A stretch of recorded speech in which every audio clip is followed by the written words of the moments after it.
Hello दोस्तों, स्वागत है आपका एक और नई वीडियो में। तो इस वीडियो में हम पूरी केमिस्ट्री के सारे क्वेश्चंस, चाहे वो शॉर्ट हों, वेरी शॉर्ट हों, लॉन्ग हो या बहुविकल्पीय प्रश्न हो, वो सारे इसी वीडियो में कवर करने वाले हैं।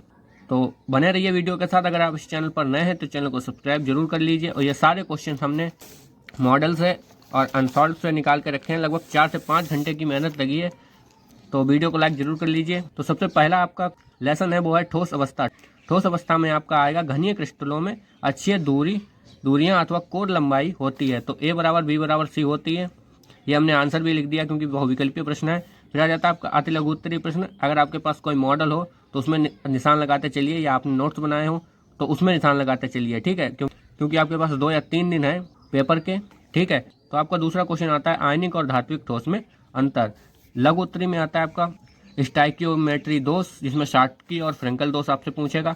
विलियन चैप्टर में आपसे पूछेगा आसुत या शुद्ध जल की मोलरता, वो होती है 55.56 मोलर। फिर आता है आपका अति लघु उत्तरी में परासरण और विसरण में अंतर। क्वथनांक में उन्नयन और हिमांक में अवनमन भी आ सकता है, तो आप दोनों ही पढ़िए, लेकिन उन्नयन ज़्यादा इंपॉर्टेंट है, ये कई बार पूछा गया है। परासरण दाब की परिभाषा, ये भी इंपॉर्टेंट है। और राउल्ट का नियम, ये भी इंपॉर्टेंट है। वैद्युत रसायन तीसरा चैप्टर, और इसमें नसर्ट समीकरण मोस्ट वांटेड है, ठीक है।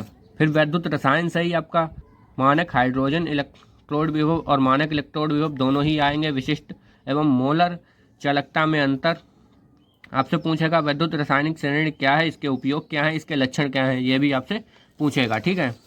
चौथा चैप्टर आता है आपका रासायनिक बलगतिकी, और शून्य कोटि और प्रथम कोटि अभिक्रिया के लिए वेग स्थिरांक का मात्रक आपसे बहुत बार पूछा गया है। लगभग हर बार ही पूछा जाता है बहुविकल्पीय और 1 नंबर वाले क्वेश्चन में। आणविकता और कोटि में अंतर पूछेगा, और अभिक्रिया की कोटि क्या होती है, यह प्रश्न आपसे बनेगा, ठीक है।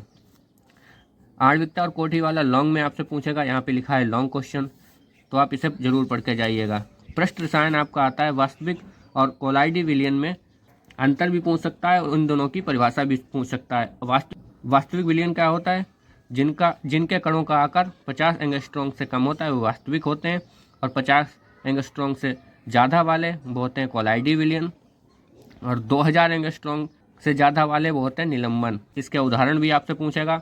तो पानी में नमक का घुलना एक वास्तविक विलयन है। कोलाइडी विलयन मतलब गाढ़ा शहद जो है कोलाइडी विलयन है।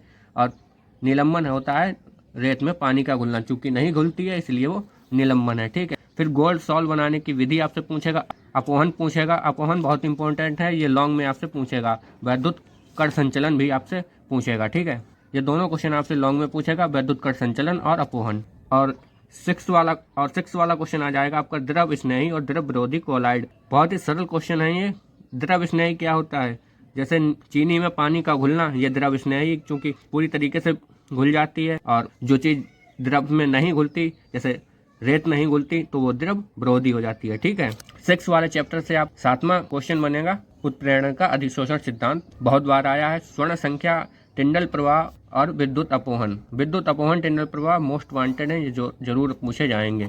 कम से कम 2 से 3 सेटों में देखने को मिल जाते हैं। पी उलक के तत्वों में हैलोजन रंगीन क्यों होते हैं? हीलियम, नियोन और आर्गन का उपयोग।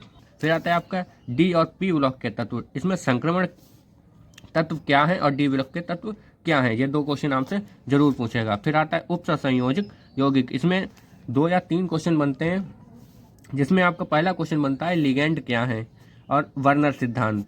ये 2 ही क्वेश्चन आपके इसमें से बनते हैं, ठीक है। 10th चैप्टर है आपका हेलो एल्केन और हेलो एरीन। यहाँ पे गलत हो गया है, लेकिन यहाँ पे एरीन हमने सही करके लिख दिया है, क्योंकि टाइम नहीं है और बहुत सारा काम पेंडिंग में पड़ा है।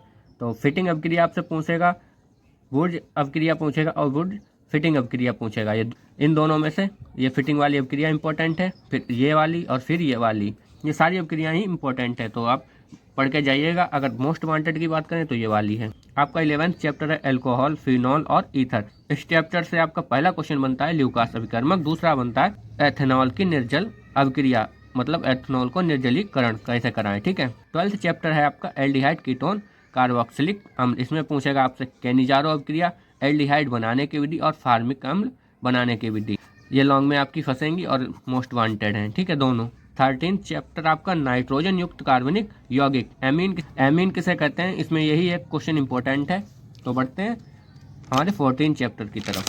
14 चैप्टर है आपका जैव अणु। जैव अणु में आपसे सबसे पहले पूछेगा आरएनए में क्या है, मतलब डीएनए में कौन से बेस होते हैं और आरएनए में कौन से बेस होते हैं। तो सभी को पता होगा डीएनए में होते हैं एडेनिन, गुआनिन, थायमिन और साइटोसिन। आरएनए में होते हैं एडेनिन, गुआनिन, यूरेसिल और साइटोसिल। ठीक है, तो आपको ये पता होना चाहिए। सबसे पहले ये विकल्प में आपको देगा, वरना 1 नंबर में आपसे पूछ सकता है। प्रोटीन क्या है, इसकी पहली, दूसरी और तीसरी तीनों संरचनाएं आपसे पूछेगा। फिर टॉलन अभिकर्मक और कार्बोहाइड्रेट क्या है। कार्बोहाइड्रेट मोस्ट वांटेड है और लॉन्ग में पूछेगा आपसे। डीएनए और आरएनए में अंतर, कोई 3 अंतर पूछेगा, अगर पूछेगा तो वैसे इतना इंपॉर्टेंट नहीं है, इतनी बार आया भी नहीं है। और ग्लूकोज बनाने की विधि ये भी इंपॉर्टेंट है। ठीक है, तो आपके सारे चैप्टर 14 ही हैं।